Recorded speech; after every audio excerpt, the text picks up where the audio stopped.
Olá, você que acompanha aqui o site Notícias Agrícolas, continuamos trazendo as informações das principais culturas, produzidas aqui no Brasil, agora para falar sobre o mercado de mandioca. Eu estou aqui com o Fábio Isaías Felipe, lá do CPEA. Fábio, seja bem-vindo ao Notícias Agrícolas. Muito obrigado, é sempre uma satisfação participar com vocês. Bom, Fábio, a gente precisa entender, A gente vê que o preço aí da mandioca sofreu um recuo expressivo, o maior em 11 meses. O que explica esse movimento tão forte? De fato, né, a semana passada ela trouxe essa queda considerável em uma semana, de fato a mais considerável, a mais expressiva em 11 meses. Essa diminuição nos preços resultou de um crescimento na oferta, decorrente de um maior interesse dos produtores pela comercialização, produtores esses que vem demonstrando maior interesse em se capitalizar. E eu ressalto também uma expectativa baixista que também tem levado a esse comportamento. E o teor de amido, que passou a ter alguma melhora, também contribuiu para isso.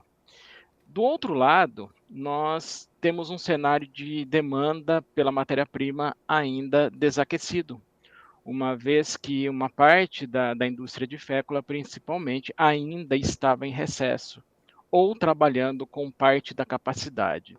Então, de um lado, nós temos uma oferta crescente, de outro, uma demanda desaquecida, que claramente levou a essa queda nos preços. E a gente precisa entender essa questão da oferta, principalmente nesse momento, como foi essa safra e como está sendo esse momento para a safra de mandioca. Porque a gente teve, por exemplo, no Rio Grande do Sul, a gente teve perdas ali por causa das temperaturas, também tivemos doenças lá no Amapá. Enfim, como que foi essa safra e o que explica essa oferta tão intensa?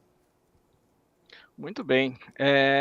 Até meados do ano passado, vamos considerar ali o segundo semestre, nós tivemos uma série de problemas nas principais regiões produtoras.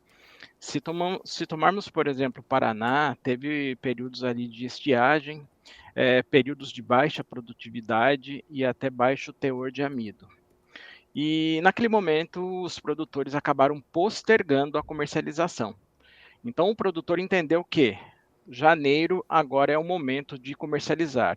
Tanto é que em algumas empresas com as quais a gente mantém o contato, já há um interesse de entrega ao longo desse primeiro trimestre.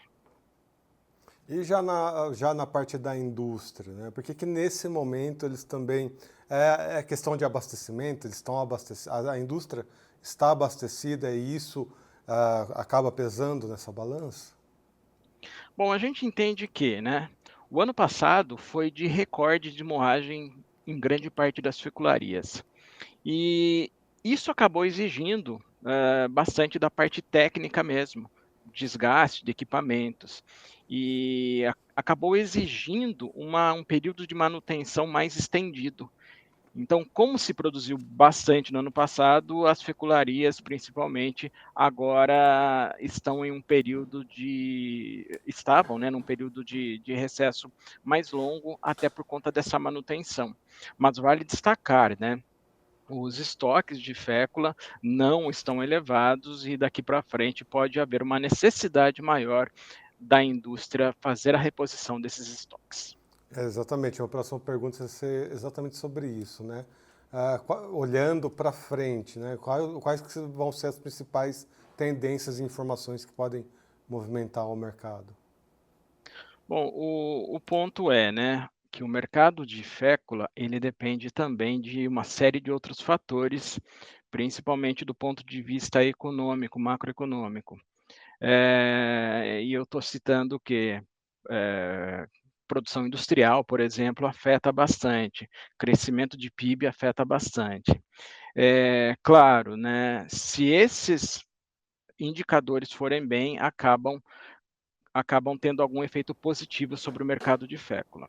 Ano passado se consumiu bastante fécula e o mercado absorveu bastante aquele excedente de fécula produzida. E eu estou falando tanto do mercado externo quanto do mercado interno. Então, possivelmente nesse ano se tenha um arrefecimento dessa demanda pelo que a gente está observando. Portanto, isso pode ocasionar alguma pressão baixista a médio prazo, por exemplo. E o ano passado a gente teve essa abertura de mercado lá no Canadá, por exemplo, né? O quanto essas informações internacionais, né, essas parcerias internacionais vão trazer também de impacto para o mercado da mandioca para as próximas semanas? Bom, sempre se tem uma expectativa bastante positiva, né? A fécula de mandioca brasileira tem uma qualidade formidável, é um produto muito aceito. Porém, um fator negativo é que normalmente o produto brasileiro acaba tendo um custo maior em relação aos demais players, embora tenha uma qualidade bastante superior. Então a gente vê fécula do Paraguai, fécula da Tailândia, de outros países asiáticos, sempre com preços mais competitivos que da fécula brasileira. Um ponto né, a taxa de câmbio projetada para esse ano na casa de 5,85 pode ser um fator positivo para as exportações. Então, pode ser ali um ponto de escoamento de fécula ao longo do ano. De forma geral, os produtores continuam animados para manter a mandioca nas lavouras. Como que você vê o comportamento dos produtores rurais nesse sentido? Olha, a gente avalia que as margens têm sido bastante reduzidas para a mandiocultura nos últimos períodos. E isso tem, em algumas regiões, ocasionado em substituição. Cana, por exemplo, grãos, né? E claro, também outras atividades acabaram não tendo um bom momento também. Então a gente não acredita numa expansão tão considerável nesse ano. Claro, né, estamos ainda em janeiro, há muita coisa a acontecer ainda, mas deve haver ali uma manutenção em termos de área, em termos de interesse pela atividade. Fábio, muito obrigado pelas suas informações. Seja sempre bem-vindo aqui ao site Notícias Agrícolas. Sempre à disposição. Até uma próxima. Tá. Bom, você que nos acompanhou aqui ao longo da entrevista, né, com o Fábio Isaías Felipe, lá do CPE, né, para o mercado de mandioca, o mercado de mandioca que tem um recuo expressivo, né, o maior recuo aí dentro de 11 meses, principalmente devido a uma grande oferta e uma demanda desaquecida, né? As indústrias aí estão relativamente abastecidas e nesse momento, né, temos essa balança desproporcional entre oferta e demanda. Você que acompanhou a entrevista, vale sempre lembrar, se inscreva aqui no canal, ativa o sininho, deixa o seu like, assim você recebe as notificações dos nossos vídeos ao longo do dia e ajuda o nosso canal a crescer. A gente encerra essa transmissão, né, desse período da manhã, que começa ali às 8 da manhã com o Bom Dia Agro, segue para o Realidades da Safra. Na sequência tem o acompanhamento climático, né? Na sequência vamos ali com o mercado do boi e encerra aqui ao meio-dia trazendo informações diversas para o agronegócio. Mas continua aqui com a gente que à tarde a gente tem mais informações aqui no canal oficial de Notícias Agrícolas, no site e logo na sequência aqui na nossa home do site vai ter o Tempo e Dinheiro com o João Batista Olive. Fique conosco. Até uma próxima. Um abraço.